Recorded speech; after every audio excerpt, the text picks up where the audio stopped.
Hello everyone, আসসালামু আলাইকুম। Welcome back to my channel Ishra Jahan vlogs. আশা করি আপনারা সবাই ভালো আছেন। আমরাও আলহামদুলিল্লাহ ভালো আছি। দেশ এবং প্রবাস থেকে এই মুহূর্তে ভিডিওটি দেখছেন, আশা রাখি আমার আজকের ব্লগ ভিডিওটি অনেক বেশি এনজয় করবেন।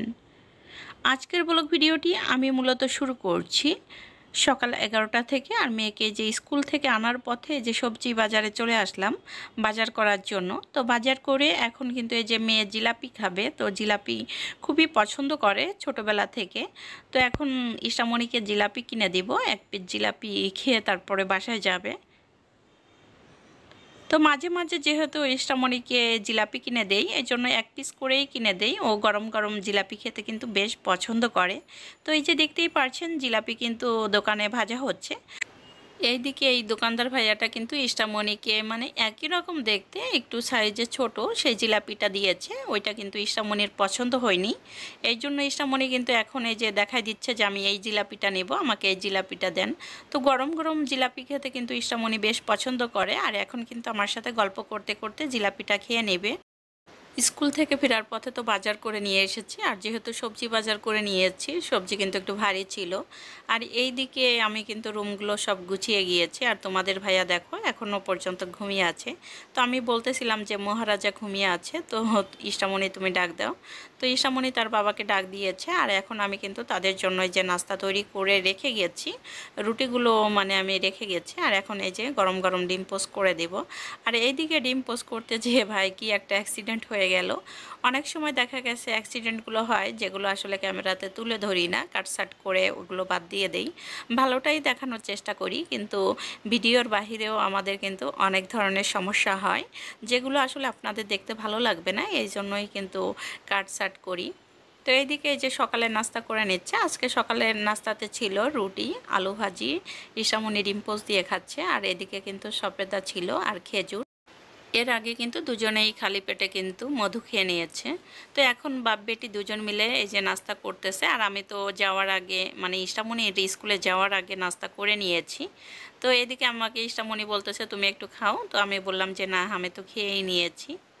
থাম্বনেল এবং টাইটেল দেখে আমার ভিডিওটি যারা ক্লিক করছেন, আমি কিন্তু মূলত এখন আপনাদের সাথে সেই কথাগুলো শেয়ার করতে যাচ্ছি। রাজ কিন্তু একজন সুবিধাবাদী লোক। যত ইচ্ছা নাটক করতে পারে মানুষের সিম্পাথি নেওয়ার জন্য, যা যা করার দরকার তাই কিন্তু রাজ খুব নাটকের সাথে করতে পারে। ওই যে রাজের নাকি ইউটিউব চ্যানেলের প্রতি একটা ড্রিম ছিল। তো বুঝতেই পারছেন যে শারমিনকে কেন রাজ বিয়ে করেছে, কারণ সে চাচ্ছিল যে শারমিনের মাধ্যমে ভাইরাল হওয়ার জন্য। যেহেতু তার এটা ড্রিম ছিল, এই জন্য বয়স্ক একটা মহিলাকে সে বিয়ে করেছে। রাজের অনেক ফ্রেন্ড রয়েছে যাদের ইউটিউব চ্যানেল রয়েছে, তারা কিন্তু রাজের দ্বিতীয় বউ সম্পর্কে অনেক বাজে মন্তব্য করেছেন, যেটা আসলে যায় না। তো বুঝতেই পারছেন রাজ যেহেতু নিজের চ্যানেলের নামটা চেঞ্জ করেছে, অর্থাৎ শারমিন আপুর নামটা চেঞ্জ করেছে এস এ শারমিন, তো সেখানে কিন্তু দিয়েছে। তো বুঝতেই পারছেন যে রাজ কিন্তু সংসার করার মতো একটা পুরুষ না। যে পুরুষ সংসার করতে চায় তার কিন্তু দুইটা বউ চলে যায় না।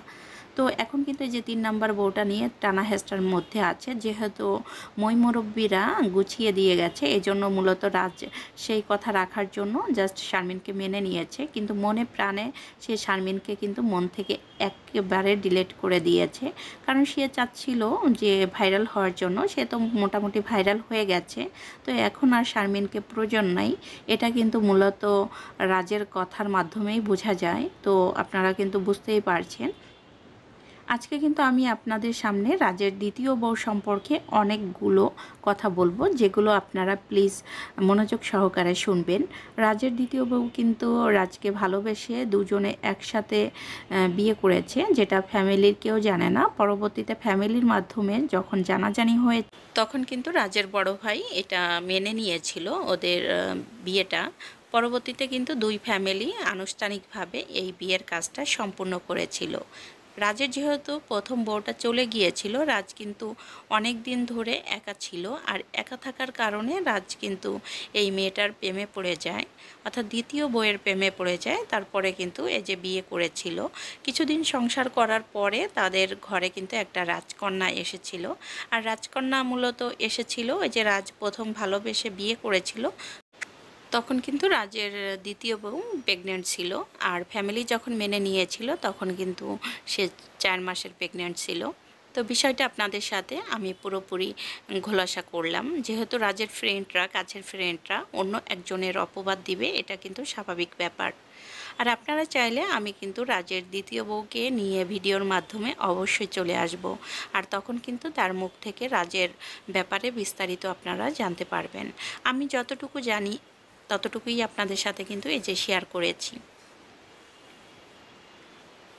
শারমিনের সংসার তো আর টিকবে না, কারণ এভাবে তো টানা হেঁচড়ার মধ্যে সংসার টেকে না।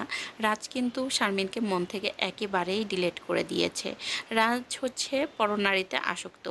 ঘরের বউকে রাজ কিন্তু একটুও পছন্দ করে না। সে চায় যে প্রতি মাসে মাসে এক একটা বিয়ে করার জন্য, কিন্তু সেটা তো আর সম্ভব না। এই জন্য মানে 3-4 বছরের ভিতরে কিন্তু 3টা বিয়ে করা হয়ে গেছে। সোশ্যাল মিডিয়াতে এসে আমি কিন্তু মানুষের বহু রূপ দেখেছি। তো এখানে কিন্তু ভালো খারাপ সব দিকই আছে। আপনি যেই দিকটা নেবেন সেটা কিন্তু আপনার ব্যক্তিগত ইচ্ছা। আপনি চাইলে ভালোটাও নিতে পারেন, আপনি চাইলে খারাপটা নিতে পারেন। কিন্তু সোশ্যাল মিডিয়াতে একটা জিনিস আমি বুঝতে পেরেছি, এখানে কিন্তু খারাপ জিনিসের বেশি ছড়াছড়ি। আর খারাপ জিনিস কিন্তু মানুষ বেশি দেখে। আমি জানি না কেন এটা মানুষ বেশি দেখে। আমার ক্যামেরাটা ধরে আছে আমার রাজকন্যা। আমার রাজকন্যা কিন্তু আমাকে অনেক বেশি হেল্প করে ভিডিওতে। তো দেখতেই পাচ্ছেন ও কিন্তু সবসময় আমাকে ভিডিও করে দেয়। আর আমার রাজকন্যার বয়স কিন্তু 6 বছর। 6 বছরের একটা বাচ্চা কিন্তু এত সুন্দর ভিডিও করতে পারে, আমি আসলে কল্পনা করতে পারি না। আমার কিন্তু অনেক বেশি ভালো লাগে। তো ভিডিওটি আর বেশি বড় করতে চাচ্ছি না। আমার যদি আজকের ভিডিওতে কোনো ভুল ত্রুটি থাকে অবশ্যই ক্ষমা সুন্দর দৃষ্টিতে দেখবেন। আমার লাইফের কোনো অংশবিশেষ নিয়ে আবারও আপনাদের মাঝে আমি হাজির হব। যারা এখনও পর্যন্ত আমার সাথে আছেন তাদেরকে অসংখ্য ধন্যবাদ। এইভাবে সাথে থেকে আমাকে সবসময় সাপোর্ট করবেন।